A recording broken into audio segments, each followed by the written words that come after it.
Good morning yes. અત્યારે જોવા જઈએ તો ઘણા બધા સ્ટોક છે જેમાં તમે નજર કરશો તો એફઆઈનું બાઇંગ જોવા મળી રહ્યું છે.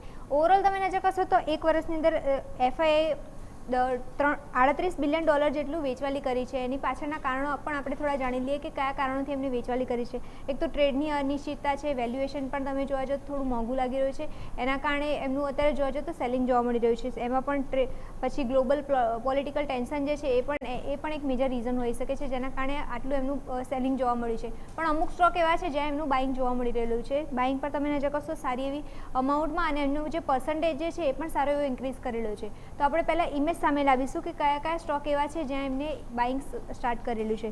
તો પહેલાં ઇમેજમાં આપણે પહેલો સ્ટોક તમારે ધ્યાનમાં આવશે એમટાટેક. ઓવરઓલ જોવા જો સૌથી વધારે હિસ્સેદારી એમાં એમની ઇન્ક્રીઝ કરેલી છે. પહેલાં એમની હિસ્સેદારી 7% જ હતી જેને ઇન્ક્રીઝ કરીને અત્યારે 24% કરી છે. એટલે મેજરલી ત્યાં જોવા જો તો સારી એવું મોમેન્ટમ ત્યાં જોવા મળી શકે છે કારણ કે તે અને રિટર્ન પર તમે નજર કરશો તો આ સ્ટોકમાં સારું એવું રિટર્ન પણ આ વર્ષ દરમિયાન મળ્યું છે. પછી વાત કરીએ નોલેજ મેરાઇન. ઓવરઓલ ત્યાં પણ જોવા જો તો ત્યાં પણ હિસ્સેદારી એમને સારી એવી વધારેલી છે.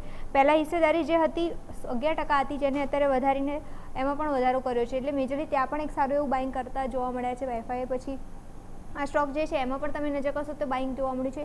પછી સાઉથ ઇન્ડિયન બેંક છે, પોલીકેબ ઇન્ડિયા છે, એમાં પણ તમે નજર કરશો તો સતત સારું એવું બાઇંગ કરેલું છે અને હોલ્ડિંગ પણ એમને ઇન્ક્રીઝ કરેલી છે. યુપીએલ તમે નજર કરશો ત્યાં પણ એમની હોલ્ડિંગ જે છે એમાં પણ ઇન્ક્રીઝ કરેલી છે. વારી એનર્જી છે, હિટાચી એનર્જી છે, બંનેમાં તમે નજર કરશો ત્યાં પણ એમનું બાઇંગ થતું જોવા મળ્યું છે. સામે વેદાંતા છે, બંધન બેંક ઓફ મહારાષ્ટ્ર છે, એમાં પણ એમનું જોવા જતો હિસ્સેદારી જે છે પહેલાં જે હતી એના કરતાં સારું એવું ઇન્ક્રીમેન્ટ કરેલું છે. ત્યાં પણ હિન્ડાલ્કો છે અને જીઈ શિપિંગ છે ત્યાં પણ તમે નજર કરશો ત્યાં પણ એમની હિસ્સેદારી વધારેલી છે. એટલે મેજરલી જોવા જતો આ 12 એવા સ્ટોક છે જે એમને ક્યાંક ને ક્યાંક જ્યાં પહેલાં હિસ્સેદારી હતી ત્યાંથી વધારો કર્યો. પણ સૌથી વધારે તમે નજર કરશો તો એમટાટેક જે છે ત્યાં એમની હિસ્સેદારી સૌથી વધારી કરેલી છે. તો યસ અત્યારે જોઈએ તો આ બધા એફઆઈઆઈના પ્રિફરેબલ સ્ટોક છે જ્યાં તમે નજર કરશો સારી એવી ખરીદી જોવા મળી છે. બિલકુલ આભાર મિરલ આપનો અમારા સાથે જોડાવા માટેના ડિટેલ્સ માટે. તો દર્શક મિત્રો અત્યારે ફિલહાલ તમે જે જોઈ રહ્યા છો